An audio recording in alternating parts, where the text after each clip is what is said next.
अहिल्यानगरमधील हिंदू धर्मरक्षक स्वर्गीय अनिल भैया राठोड यांना अभिवादन करत शिवसेना नवनियुक्त शहरप्रमुख किरण काळे यांनी आपल्या कामाला सुरुवात केली आहे।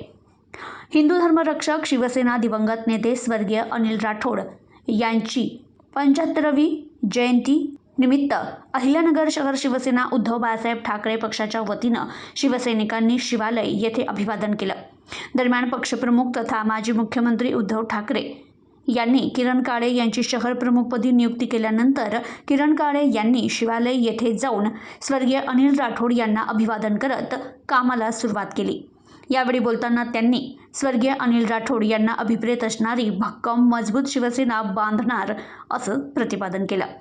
तर यावेळी जिल्हा प्रमुख राजेंद्र दळवी, युवा सेनेचे राज्य सहसचिव विक्रम राठोड, डॉक्टर श्रीकांत चेमटे, किरण बोरुडे, महावीर मुथा, स्मिता अष्टेकर, मनोज गुंदेचा, विलास उबाळे, उषा भगत, शैला लांडे, शंकर आव्हाड, किशोर कोतकर, आकाश आल्हाट, विकास भिंगारदिवे, मनोज चव्हाण, विनोद दिवटे, जयराम आखाडे, बाबासाहेब वैरागर, दीपक काकडे, देवराम शिंदे, गोरख कारले, विनोद शिरसाठ यांच्यासह शिवसैनिक मोठ्या संख्येनं उपस्थित होते।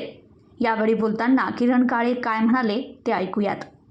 आज हिंदू धर्मरक्षक स्वर्गीय अनिल भैया राठोड यांची 75वी जयंती आहे। काय की वर्षभरामध्ये कुणी कुठं जरी असलं पण तो अनिल भैयांचा जो प्रेमी आहे तो आज या ठिकाणी शिवालयामध्ये येत असतो, नतमस्तक होत असतो। आज आम्ही या ठिकाणी सगळे शिवसैनिक अनिल भैयांना अभिवादन करण्यासाठी जमलोय। एक 2 दिवसांपूर्वी माझ्यावरती पक्षानं शहर प्रमुख पदाची जबाबदारी सोपवली।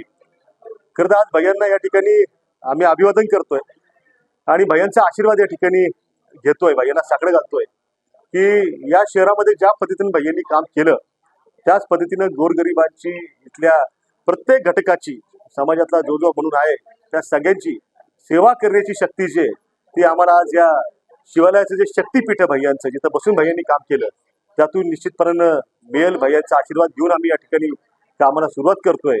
पुढचे 3 दिवस अहिल्यानगर शहर शिवसेना उद्धव बाळासाहेब ठाकरे पक्षाच्या वतीनं शहरामध्ये वेगवेगळे कार्यक्रम आयोजित केलेत। आज स्नेहालयामध्ये या ठिकाणी 1000 विद्यार्थ्यांसाठी वह्या वाटपाचा कार्यक्रम त्या ठिकाणी शहर शिवसेना करतीये। त्याचबरोबर दुसरा कार्यक्रम जो आहे तो सावली सेवाभावी संस्थेमध्ये त्या ठिकाणी खाऊ वाटप, फळ वाटप हा वंचित घटकातल्या आपल्या विशेष मुलांसाठी त्या ठिकाणी पार पडणार आहे। त्याचबरोबर 14 तारखेला कृष्णधामच्या समोर जी सनातनी साक्षी गोशाळा आहे त्या ठिकाणी चारा वाटपाचा जो कार्यक्रम आहे तो पार पडणार आहे। या माध्यमातून एक सामाजिक संदेश जो आहे, कारण भैयांचं एक ब्रीदवाक्य होतं की 80% समाजकारण आणि 20% राजकारण। राजकारण जेव्हा येईल तेव्हा ते, पण इतर समाजकारण त्यांचा अखंड सुरू राहायचं। तर भैयांच्या प्रेरणेने आम्ही सुद्धा तोच कार्यक्रम जो आहे तो पुढे घेऊन जायचं त्या ठिकाणी प्रयत्न करतोय। मला विश्वास आहे की भैयांना अभिप्रेत असणारी जी शिवसेना आहे तशाच पद्धतीनं एकदम मजबूत पद्धतीनं त्या ठिकाणी आम्ही उभी करू आणि पुन्हा एकदा या अहिल्यानगर शहरामध्ये भगवा जो आहे तो दिमाखात फडकताना आपल्याला सगळ्यांना पाहायला मिळेल असा विश्वास आज भैयांच्या जयंतीच्या निमित्तानं आम्ही व्यक्त करतो सगळ्यांना। Bureau report, news today 24, Ahilyanagar.